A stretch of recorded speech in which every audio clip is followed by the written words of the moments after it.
I'll forever regret not going ham. Continue to go ham on Destiny. When do you get back into it then? I don't have time. I gotta play Yoshi. No, you don't. That's the worst excuse I've ever heard someone say. I gotta go play Yoshi. Oh my god, what?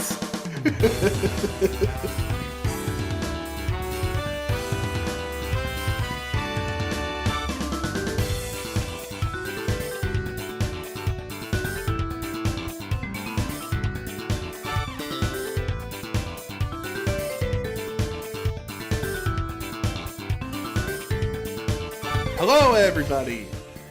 Welcome to episode 47 of Cup of Joe's. I'm your host, Joe Brown, joined by my best friend, Joe Perry, and I'm trying to keep up a facade and a positive face because I'm kind of sick. I don't know, can you tell from my voice, Joe? I know you're sick. We've had this talk already. Don't try to play it off to the viewers and listeners that we don't talk and I don't know about your mental and physical well-being. Or lack thereof. Well, yeah, but that's also because you don't take care of yourself, Joe Brown. You need to drink more milk. Oh my god. We had milk in our house last week that it was bad, but it wasn't past expiration. It was terrifying. It tasted like Clorox. Like it was disgusting. And then there was still like 5 days left before it expired. I was very confused. Oh my god. What kind of milk was it? Why are we talking about milk? Oh my god. So I wanted to say I'm probably gonna cough a little bit and stuff, and I'll try to mute my mic throughout. But if it does crack through, I apologize to everyone listening. But regardless, this is the newest episode of Cup of Joe's. This is our E3 predictions or expectations, whatever. Our hype, getting up excited for E3 because this will be our last episode before the E3 press conferences happen and stuff. So. We did a 3-part series last year. We're not going to do it again? No, I'm pretty sure I hope we will. I'm saying this is our last episode before the E3 press conferences. Mm-hmm. You know what I'm saying? Yeah, I do, but I can't record this weekend. No, I know. Me neither. It's good. We're gonna figure it out. Don't worry about it. We got it all under cover. Okay, just cut this out. So, Death Stranding. What about it? Yeah, I pre-ordered it. So what? It's a game. The gameplay we've seen has ladders in it and walking around, and Daryl talks to a lady who's the president who lives in a bed in the White House, but then he's like her brain missing or something. But like he's like the America's not a thing anymore, so she's like, you sit on a throne of lies because she has no power. No, it's not you sit on a throne of lies. You sit on the throne of nothing because this country is nothing. Man, Joe Brown. Anyway, so Kojima and company released this 9-minute trailer for Death Stranding the other day, and I watched it. And, like, I know we keep saying, like, I still have no idea what's going on, but it's at the point where I don't want to know what's going on. You know what I mean? Yeah. Like, if they just showed us 9 minutes of footage that still is not coherent in the slightest, I think that means we're not getting anything coherent out of this game. I don't know. It made sense to me. All right, then you explain it to me. Dog.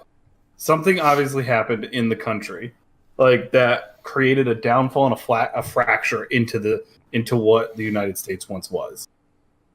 And there's these things, I can't remember how they refer to them, like BTs or something. Mm-hmm. They seem like they're like this is like a fracture in time and space that has occurred, and this they keep saying like things should stay in the past. Mm-hmm. They look like those aliens in Arrival. You see that movie? No, I didn't. But sure, they look like those aliens in Arrival. But if you watch the trailer, you do notice that all of a sudden he falls in, and he's all of a sudden back in World War II. And there's like tanks from World War II. And even what's that actor's name? Not Daryl. The other dude. Mads Mikkelsen? Yeah, he talks about how he knows he's connected to whatever this is. the reason I feel like they're just being so vague, so that when we play the game, it all kind of comes together. It's like a Kojima. It's this man. You know his games. We know how he works. You know how he works. It's gonna be great. You carry around a baby that looks like it's inside your butt, but like whatever. He sticks his thumb out a lot. And now, are there multiple babies, or are we transferring that one baby from our throat down somebody else's throat? Okay, I don't think that ever happens ever again. In that one camera angle, there was the baby down our throat. Remember? Yeah, but that's always been the camera angle. But then it's in a pod. So I'm saying, are there multiple babies? Do you think? I think they're like a source of power or something. Yes. I think there are multiple babies, but we have one baby. Right. That's what I was expecting too. Yes. But I think it might be one of the last babies. We will see. But I got it. It's on lock. Best Buy knows me. So what comes with the collector's edition of Death Stranding? A baby. like fifth grade, where you gotta no, he's in a pod. Have him in a diaper and you can't let him break or whatever. He's in a pod. I got a pod baby. You're gonna put that on your shelf? Yeah, I'm gonna put that on my shelf. It's gonna be weird as hell. Anything else? Is there like a DLC weapon or something that you only get at GameStop? I didn't get it at GameStop. So. You get a bunch of some in-game content like golden armor and golden sunglasses and some other golden thing. Let me pull it up. Real quick. Pull it up for us. We got time.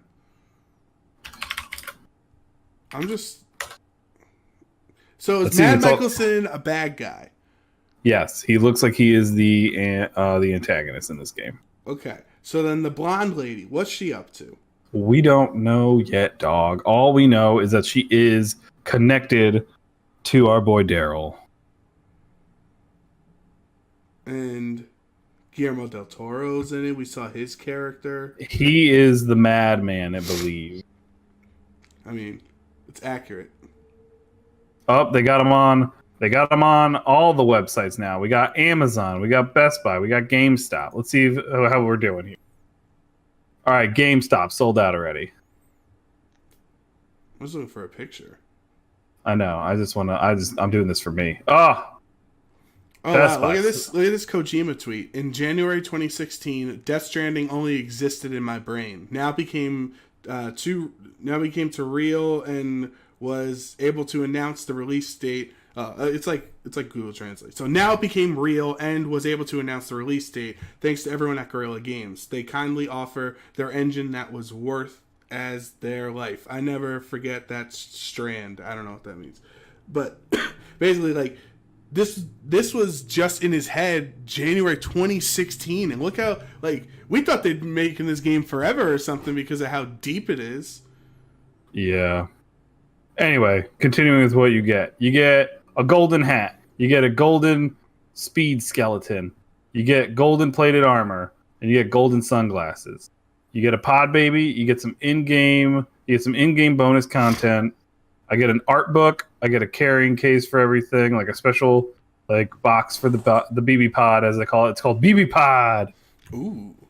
And then there is also a keychain of Kojima's like logo for his company. That's pretty cool.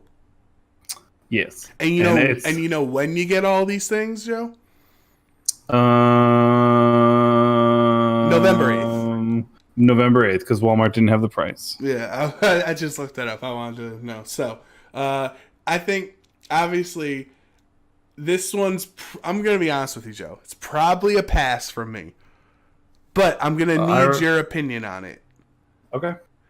Now, I think another question we can ask, because this Death Stranding is coming out November 8th, more importantly, does that bump The Last of Us 2 to 2020? Because people thought that was going to be the November game for Sony. We'll see. I don't know. I don't know if it bumps it. Because do you think they want their two huge IPs competing with each other? I don't know. I'm just nervous, is all. Because I'm very clearly more excited for Last of Us 2 than Death Stranding. Excuse me, Death Stranding. I need to know what happened to Ellie, Joe. You will, bud. You will. You'll find out. We don't even know when that game's coming out yet. I know, that's what I'm worried about. Well, they knew this game was coming out. Don't worry about it. We're gonna find out. Stop worrying. Just know we got a dope game coming our way in November. We got another dope game probably coming in October. Oh, what a transition that was, Joe. I'm proud of you. Well, it's probably not a transition to what you want it to be, but yeah. Wait, what were you talking about? I'm talking about Pokemon, baby. I was talking about Watch Dogs. Is that coming out in October? I don't remember us saying it, dude. No, well, Pokemon's probably coming out in November. Hey, shut up. I have hope. Anyway, no, October. October. Right before Halloween, so all the kids can go trick-or-treating with their Pokemans. Yeah. Anyway, there have been reported leaks of the new Watch Dogs game called Watch Dogs Legion by Ubisoft, and this is an article on Game Informer talking about it, saying that the listing was found by someone called The Nerd Mag, and it's on Amazon UK. Refers to a new PlayStation 4 game called Watch Dogs Legion. This page was created by Ubisoft and even has a plot description that matches up with rumors over the last few months about the new game. Joseph, would you like to hear the plot description? Remember, this is a rumor, so we don't know if this is real or not. Tell me the plot description, damn it. Quote, Watch Dogs Legion is set in a near-future dystopian version of London. The plot description reads, it's a post-Brexit world in which society, politics, and technology have changed and altered London's fortunes. London is one of the most iconic cities in the world and has had a massive influence on all of Western culture for centuries. London makes total sense for Watch Dogs as the city has one of the highest surveillance levels in the world, making this the perfect playground. End quote. Now, if we're going to have Watch Dogs in London, you know the first thing I thought of? Fish and chips? No. Pokemon did it first, baby, because we got the Galar region. Sword and Shield's going to be in England. Game Freak did it first. So this is like the article. It says like this decidedly amateurish quality of that description does cast suspicion on it, but attempting to find that text string elsewhere on the internet produces no real results. So it's on Amazon UK, it's on a listing from Ubisoft, and trying to find that string of a description doesn't come up anywhere else on the internet. So I think this might lead to, it's always hard with these leaks, quote unquote leaks and rumors and stuff like that. But it seems pretty real because people have been asking for a London Watch Dogs like for a while. Like how people asked for the Assassin's Creed to be in like Egypt and Greece and stuff for a whole bunch of years, and then we finally got those. It just seems like the next logical step. So even if it is fake, I still think that it probably is real, if that makes sense. Like we are going to London. Yeah, we're going to London. We're going to be there. We're going to be in it. We in it! Now, the next... So what do you think about the post-Brexit world and the politics and technology altering London's fortunes? Like, excuse me, sorry. Ubisoft is a company that likes to not have real-world politics in their games. Like, they try to do other things. So what do you think about implementing a real-world debate situation that is Brexit into their video game? This isn't the first time they've done something like that. Have you played the other two? No, I'm not. I'm talking about in this. They had something as like hot button 50-50 as Brexit. I don't know about that. That's what I'm talking about. Is they usually try to stray away from like exact politics going on. But that happened already. That was 2 years ago. Like that's not a super recent thing anymore. Well, in Europe, there still are discussions about it every day, and of them wanting to go back. I didn't know. Oh, wait a minute. Hold on. Joe Brown, when did you pull out your poli-sci major? When did this happen? When did you go to school for political science? Some would say I went to school for nothing. Well, we both know that's kind of true. I don't know. I feel like Watch Dogs has always had some controversial stuff in their games. Plus, we don't know what's gonna actually happen in it. It's not necessarily going to be like it might not be a Brexit. Like they might not call it that, but they might be something similar to that. Like in the last game, they had a very large portion of it talking about Scientology, but it wasn't called Scientology. It was called something else. Like it was talking about how we had to save multiple people from being tortured from a camp outside of the city that it was based in. So I kind of feel like they have their hot button topics that they continuously talk about. Like these games are usually about how governments try to hide stuff with technology and keep it from the people. Right. So it does not surprise me that they would be using that. Yeah, I don't have a problem with that. I was just asking you your opinion on it. Obviously, I'm not a Watch Dogs guy. I fell for the hype of the first Watch Dogs and tried to play it for like an hour, and I was just like so supremely disappointed in it that I never touched it again. But I know a lot of people like the second one. Why were you disappointed in it, Joe Brown? Was it because of the graphics that they didn't promise you? Yeah, because they lied. They made it seem like it was the most cool thing I was ever going to play in my life. And I don't know. It just wasn't, for me at least. I thought it was great. I thought it was a great game. I had a lot of fun. You should have probably played it so you could have also had fun with me, Joe Well, I Brown. know a lot of people really liked the second one. Like, they thought it was a huge upgrade from the first one. It was. You get the pet dogs in it. Oh, damn. I think this other point, though, on this article that really piqued your interest when we were looking at it before is the ability to play as... It didn't pique my interest. It piqued my concern for the game. Okay, so let's talk about it. Most interestingly, however, is a gameplay description that seems to indicate the ability to play as an NPC in the game whenever you want. Quote, play as anyone. Every individual you meet in the open world has a full set of animations, voiceover, character traits, and visuals that are generated and guided by gameplay systems according to the listings text. So, you play as anybody, Joe? That don't make no sense. Well, you were concerned that like there wasn't going to be a main character or something. Right? Like you just like that was my big thing. Person to person. Like usually there's a very big major plot point, and like it didn't make any sense. Well, when I read this text, every individual you meet in the open world, so I feel like that's still from the perspective of a character that you are. What? Say that again? Every individual you meet in the open world. Yeah. So like, does that mean does the you mean the character we're playing? You get what I'm saying? No, I don't. All right, we'll move on. I think it was pretty clear when it says every character you meet, as in the you the player, me as Joe Parian, or John Smith, whatever our character's name is. I'm saying, does that might mean you? I don't know how to explain it anymore. I don't know what you're talking, dude. What are you talking about? You're a playable character. You were worried that sentence means we might not have a playable character, and when I'm saying explaining that sentence as you as the player as the playable character.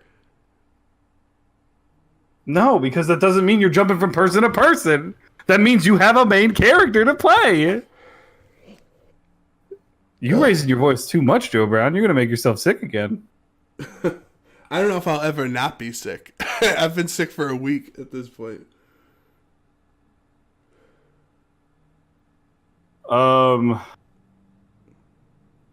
What I was talking about is usually these games have a very thick story that is played out by a main person that you play as. And to me, it doesn't make sense because this main person is very skilled with technology. Unless you're going to tell me that everybody in this game is able to hack into surveillance systems and have drones everywhere and 3D print guns, then sure. But usually they have a main character with a small group of other characters that they work with to do this type of stuff. So it made no sense to me when you would jump between different people that you would randomly encounter on the street of the game and then play as them. Do you get what I'm saying? Well, we're not going to have to wait too long to figure out what this whole mess of a play as anyone or London and Brexit and yada yada, because Ubisoft has their E3 press conference on Monday, June 10th at 1 p.m. Pacific.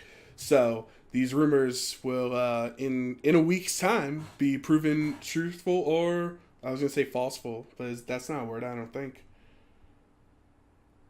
I don't think so. I don't think that's my brain working up right now. Not a word. All right, so we're going to move on to our final topic, which is the big topic, our E3 kind of predictions or expectations or whatever. Because again, this is our last episode before E3.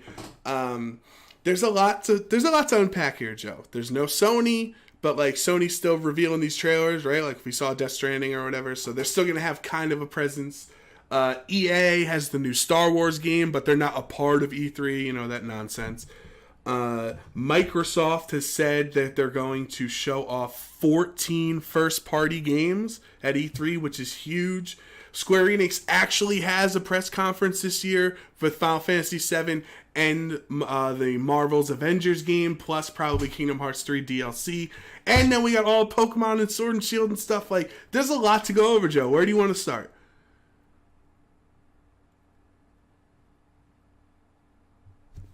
I don't know. I thought you dropped from the call for a second. You got overwhelmed. I got overwhelmed. I'm a little upset that I'm not going to be in town to watch it this year. And by in town, I mean at my computer. It's okay. Watching it. I'm going to be away. I want to watch it live. You know me. We had watch parties last time. I know, it was fun. But I'm going to be doing something for work. I can't do it. So where do you want to start, big boy? I want that Pokemon news. Yeah. I want it. I've been dying for it. I want to see. Hey, Joe Brown, I'm not done. I want to see them evolutions, bro. I need them in my life. Not just the second stage, but also the final evolutions. I need to know if what was leaked on the internet is real. What is real? What isn't real? I hope most of it isn't, because they don't pique my interest. They don't look as cool for you.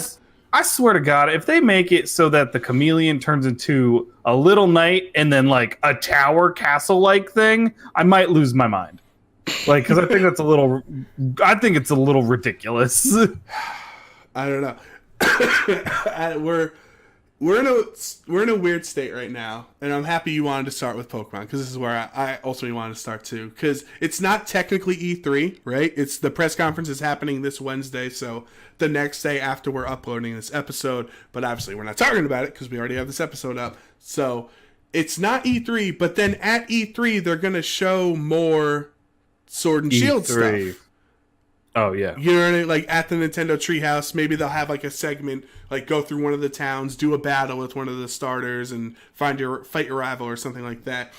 So it's hard to predict what we're gonna get out of this Pokemon Direct on Wednesday, but then also what we're gonna get on E3. So I guess my prediction or my expectations, what would make me happy is if we get at minimum the middle evolutions and the legendaries. I'm not going to go crazy if we don't get the final evolutions. Maybe they'll save them for like August or something. There is a probability that we do get both lines at once, but then you're not really giving the shine to the middle evolution. You know what I mean? Yeah. So like, I don't know if they would do that if they would intentionally do that to themselves because they want people to get hyped up for a couple months. Is that how they usually do stuff? I guess I haven't watched like a reveal of the Pokemon games in a while. Is that how they do it? They reveal it like legendaries and middle evolution for the starters, and then they show you what the final is. I don't know if it's the legendaries are necessarily connected. But but they do usually just do one line at a time. Like I could be wrong, but I really don't remember them releasing the middle evolutions and final evolutions at the same time, because they want people to have the internet hype of like, oh, look at my middle evolution, for a month or two or whatever, and then you show off the final spot. But usually you do get legendaries pretty quickly. Like we got Soglea and Lunala, I'm pretty sure very early on, like after the first reveal trailer. Xerneas and Yveltal are in the original trailer for X and Y, I'm pretty sure. So I was gonna say, I thought they were usually in the original trailer. Right. So I'm pretty sure we'll get the legendaries for this game, and especially if we get a release date, which why wouldn't we? Obviously we're gonna get the box cover, which the box art is always the legend. But the other questions are we gonna get our rival? Or, are we going to know if they're a rival? Are they going to be a jerk or not? Are they going to be these nice rivals that Game Freak has been creating for a decade now? And is that weird Beyblade spinning logo on all the soccer stadiums mechanic going to be revealed? Oh, but we talked about, me and you had a conversation about it, that it might not be a mechanic. Right, but it hasn't been confirmed. I know, but we talked about it might be just like the league that you play in, because you're wearing a uniform. So, all right, regardless of if it's a league or a battle mechanic, is that also going to be revealed at E3 or in this press conference? And I think it has to be. We need to know, like, you can't just give us hopes and dreams and just show us the 3 starters and nothing else and say, like, buy it in November. Like, we have to start getting more information on, like, what is the battle system of this game? What is the new gimmick? Because there's a new gimmick in every generation. Like, what are we trying to accomplish, or who are we trying to topple? Like, our enemies, or like, we need to get some information here. So they can't just give us the 2 legendaries and say buy it in November. It's true. So like, what are your expectations? Not predictions, your expectations. I don't know. I'm hoping that we get a little more information about, like, because we still don't know what other Pokemon are going to be in this game. Like, how many new Pokemon are going to be added to the game? Maybe we can get that number. Like, maybe that'd be a cool number to get. Like, how many new ones are added in? Mm-hmm. Or maybe we can find out who the next rival group is in the game. Like, that'd be cool. Like, I feel like we kind of need some of that information. Like, why are we fighting against people? Like, right. What is the badness in this side of the world? Maybe it would kind of be cool if Team Rocket came back. To me, because I think you don't want them. Don't be a Gen 1er, Joe. No, it's not that. Like, how many times Team Magma, Skullhead boys, Skullhead boys? Isn't that what they were called? Team Skull, yes. Team Skull. Like, come on. Yeah, Team Rocket is the only one that's been in multiple generations. It's true. And maybe this could be, maybe we won't call it Team Rocket. Maybe we could be the Western version of Team Rocket, Team Lilypad. I don't know. But like the Skull Boys, I wanted to, every time they walk up, I'm like, I just want to shoot you with a gun. This is dumb. Oh wow, that'd be dark for a Pokemon game. Well, the game is Pokemon Gun, right? Yeah, that's the DLC, the Emerald, the Crystal Emerald Platinum version. Yeah, the overall one. Yeah.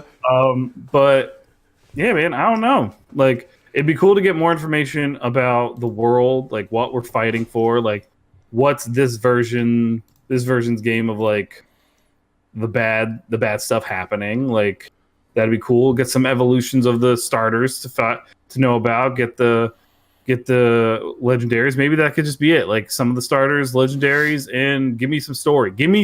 I want to know what's going on.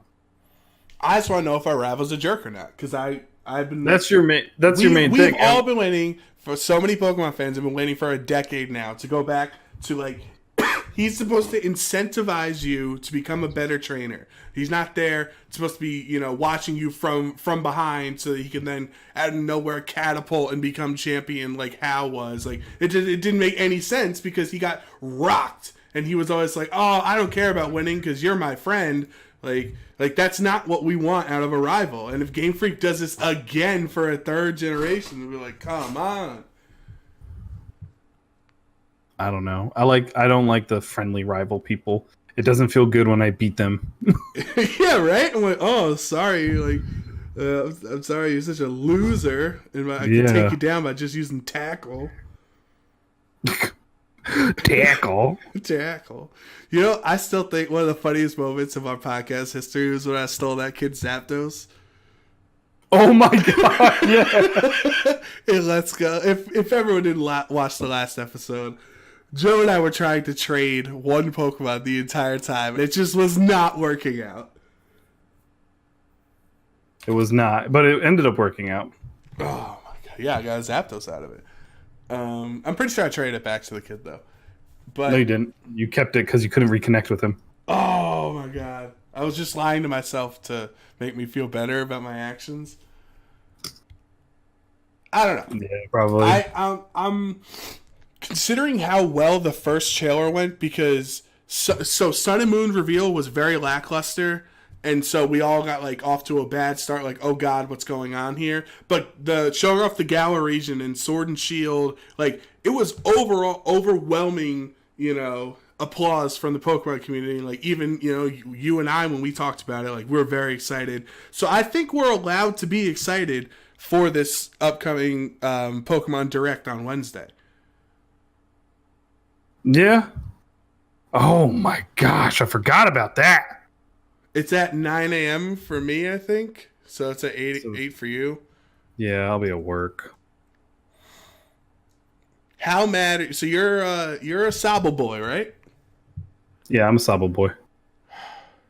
If we only get middle evolutions, and your middle evolution is a total dork, will you change your mind?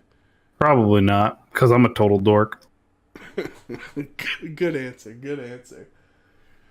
I already know Score Buddy's going to be fire, so it doesn't matter what he looks like. He's already going to be the best. All right. Nah, he's gonna be. What happens if the bunny becomes an utter trash bag? I had to deal with Embor in Gen 5 and Fennekin and oh god, I can't remember Fennekin's final evolution in Gen 6. So I've had to deal with some stuff, all right? So I'm used to it. I am a fire type loyalist. There's nothing that could change that. No, there could. I don't know. Embor was rough times, Joe. That was our third firefighting evolution in a row, 3 generations, and he was just a fat pig with a wrestling like. Oh yeah, like, that was a real. He looked like Rob Van Dam, but like overweight. Like it was bad. Those are dark times in the fire type loyalist era. But let's move on to our next topic of Square Enix, because they're holding a press conference this year. And I'm pretty sure, like, last year we rated them the worst press conference, right? Like, they were just trash. Who was? Square Enix at E3. I thought we said Sony was. Sony was bad, too. But it was, like, Square was not good last year. Yeah, they weren't either. So they have a lot of cool stuff going on. They did you see them reveal the logo, the Avengers logo for Marvel's Avengers, the game? I did, yeah. Yeah. So we're gonna learn about that at E3. We're gonna get more news on Final Fantasy VII, which fingers crossed is a release date, and fingers crossed even more tightly that it is this year of a release date. We've not heard about Kingdom Hearts 3 DLC yet, but we know from before the game when they were promoting it that they said there will be DLC for Kingdom Hearts 3, so I think that makes sense. Did you see the thing that they just released or they just announced today of like Dragon's Walk or something like that? No. It was, oh god, I wish I could find it. Dragon's Run, something like that. It's a Dragon Quest Pokemon Go knockoff where like you walk with your little dragons or something. Let me look it up. Dragon Quest Pokemon Go. Just so I have the name. I'm not going crazy. Dragon Quest Walk. And it's like Pokemon Go, but you got your little bouncy ball guys from here. I'll send you this article and you look at it as I talk about it. But so they have that going on. That's probably going to make them some money. Like I think this This I did see that. this presentation is June 10th at 6 p.m. Pacific. So that'll be 9 o'clock for me. Bless you. And I think Square Enix, they might be able to steal the show this year if they've got some really good stuff.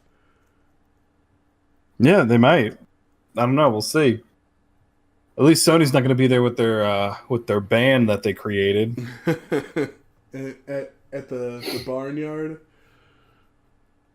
Yeah, the barn. No, I was talking about they did have the barnyard. They also had the thing for that other samurai game that has yet to come out. Yeah. The dude playing the flute. Why can't I remember that one? I always get that and Sekiro confused. Because I don't remember it either. Okay, but the question for Square, for you, Joe. Are you more excited for Marvel's Avenger news or for more Final Fantasy VII Remake news?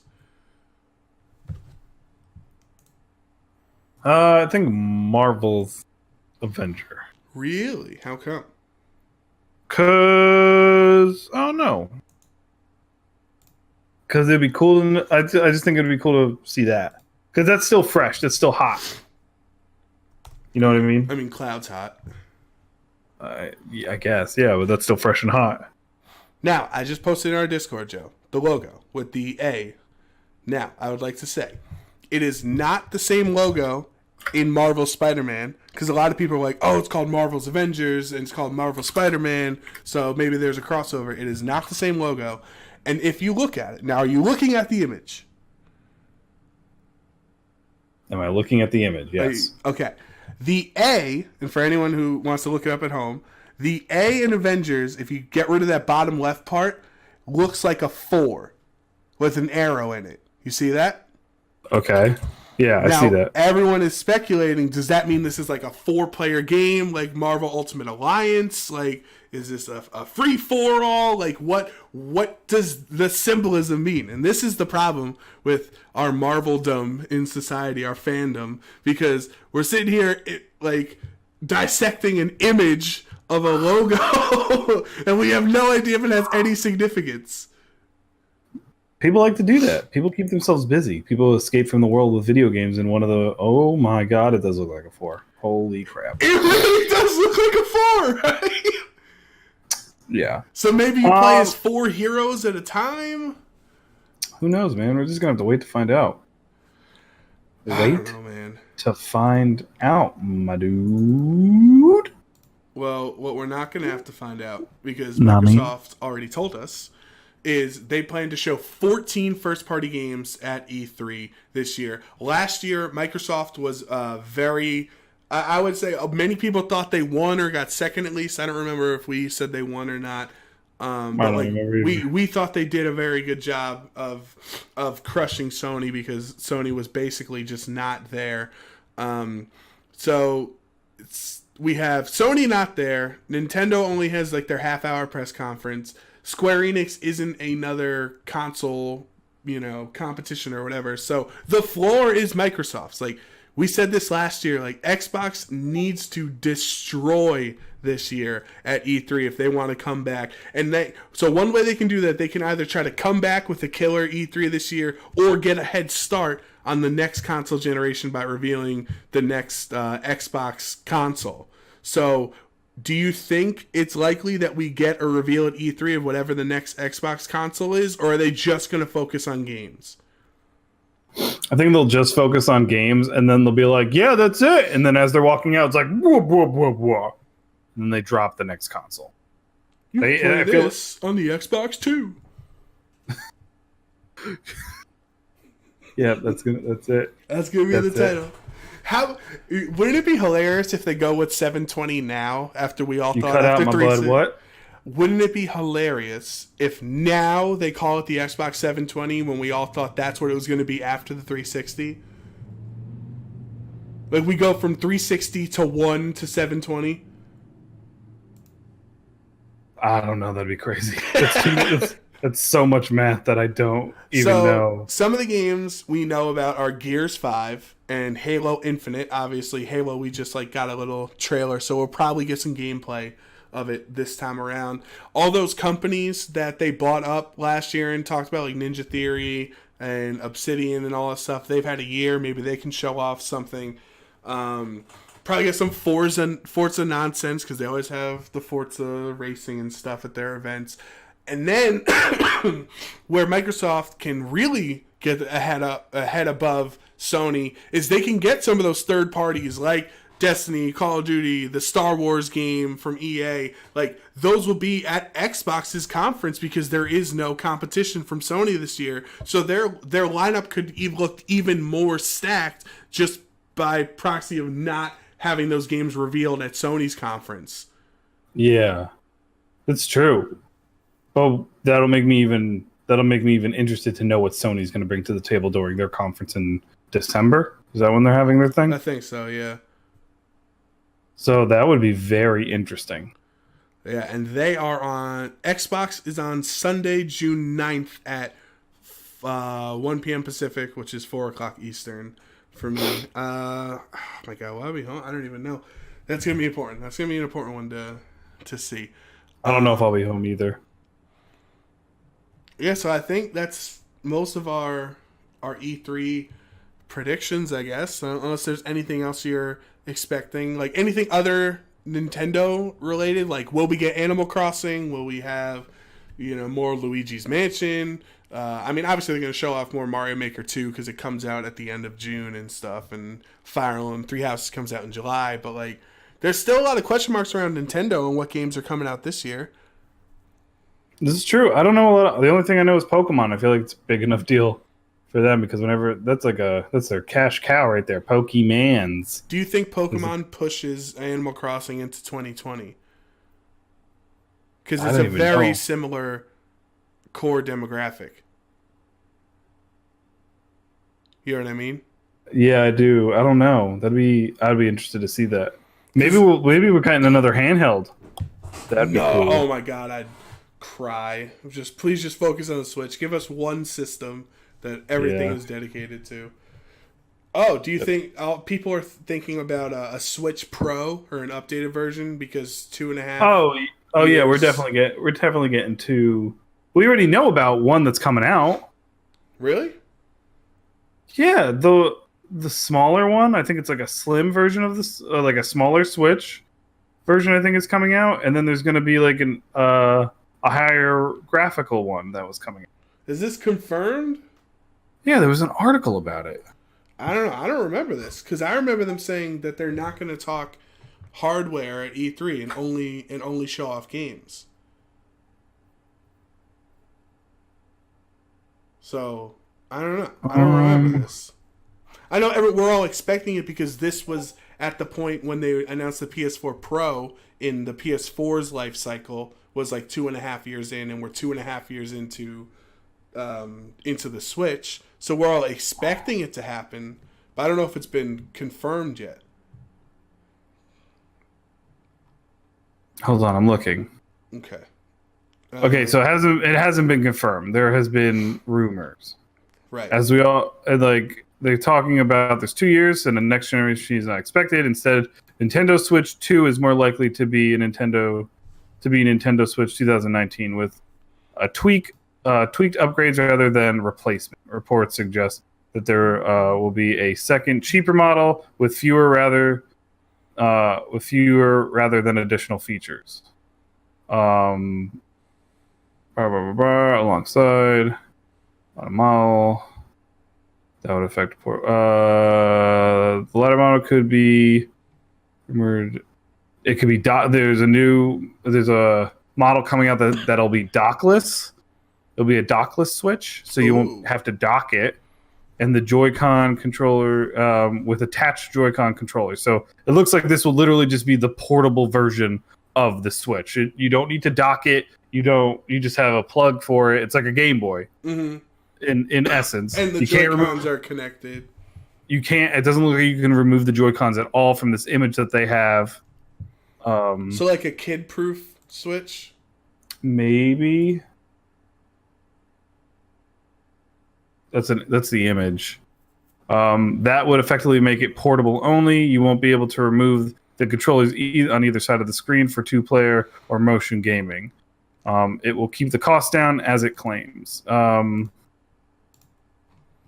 Few rumors also point to 2 new Switch models according to the Japanese gaming site Gamepedia. Switch 2 will have some bumps in internal specifications that accompanies with the idea of an enhanced model. The RAM is said to be 8 gigabytes, double what it currently is, while on board storage will get a major hike to 128 gigabytes. The existing Switch only has 32 gigabytes of storage. Right. And it demands a micro SD card if you want to store more games. It looks like it's getting a 4K output. It's unlikely that this will be on the cheaper model. I'm sorry. I see this image of a guy who turned his TV into Joy-Cons. And he has like the giant HD, 70-inch screen, and then he built red and blue like Joy-Cons on the side of it to make his TV look like a Switch. That's pretty funny, actually. That's awesome. Okay, so yeah, then it wasn't a fact. It was just like, I guess, rumors. Yeah. So Nintendo did say that they are focusing on software at E3. So I don't expect a Switch Pro or a Switch 1.5 or a Switch 2, whatever they're going to call it. I should rephrase it. I expect that they're going to make one, but it could come up in like the September Nintendo Direct or something. You know what I mean? I think, yeah, I don't like you. They probably won't be talking about hardware, so you're right. I don't know. It's possible. Whew, sorry. That's all right. On that note, I think that's time to end it, Joe. I think we had a pretty good episode here. A lot of predictions and what we're excited for E3. Yeah, dog. I think it is too. Thanks for sticking with me here through as I fall into my deathbed. You're not gonna fall into your deathbed. You'll be fine. I'll tell you something after we're done recording. But yeah, I got pretty close to dying. Oh God. All right, so take us home, Joe. All right, everybody. Thanks for listening to another episode of Cup of Joe's. I've been your host, Joe Perry, and accompanied by my best friend, good old Joe Brown. We hope to see you or talk to you in the next episode. Have a good one, everybody. Team score, buddy.